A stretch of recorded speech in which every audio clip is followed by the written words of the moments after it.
మనకు ప్రత్యేక హోదా ఇచ్చారా? మనకు పోలవరం ప్రాజెక్ట్ ఇచ్చారా? లేక విశాఖ స్టీల్ కు సంబంధించిన కార్మికులకు భరోసా ఇచ్చారా? ఏం చేశారని చంద్రబాబు గారు, పవన్ కళ్యాణ్ గారు ఈ రోజు వరకు కూడా బీజేపీ పార్టీకి మద్దతు ఇస్తున్నారు? ఆంధ్ర రాష్ట్ర ప్రజలకు సమాధానం చెప్పాలి. మళ్ళీ చెప్తున్నాం, 2000 మంది ఉద్యోగాలను తీసేశారు. ఒకప్పుడు 34,000 మంది ఉద్యోగస్తులు ఉన్నారు ఇదే విశాఖ స్టీల్ లో. 2014లో కాంగ్రెస్ పార్టీ అధికారంలో ఉన్న రోజున 34,000 మంది ఉద్యోగస్తులు ఉన్నారు ఇదే విశాఖ స్టీల్ లో. మరి ఈ రోజు ఈ సంవత్సరం మొదట్లో ఉన్నది కేవలం 23,000 మంది.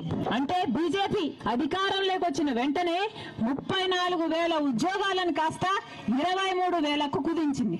అది సరిపోదన్నట్టు మొన్న 2,000 మంది ఉద్యోగాలను తీసేశారు.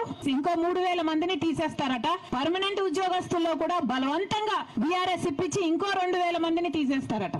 అంటే ఈ లెక్కన 34,000 మంది ఉద్యోగాలు ఉన్న ఈ సంస్థలో కనీసం సగం 16,000 మంది కూడా పని చేయకూడదు. ఇదే బీజేపీ అజెండాగా పెట్టుకుంది. కార్మికులను తగ్గిస్తే ఆ తర్వాత సంస్థను నిర్వీర్యం చేయొచ్చు, కొట్లాడే వాళ్ళు కూడా ఉండరు అన్నదే బీజేపీ పార్టీ కుట్ర చేస్తుందని కాంగ్రెస్ పార్టీ ఆరోపిస్తుంది. పక్కన హిందుస్థాన్ జింక్ ఏమైందన్నా? హిందుస్థాన్ జింక్ ఏమైంది? అప్పుడు కూడా ఆ రోజు కూడా బీజేపీ పార్టీ అధికారంలో ఉంది. హిందుస్థాన్ జింక్ ఏమో కేంద్ర సంస్థ.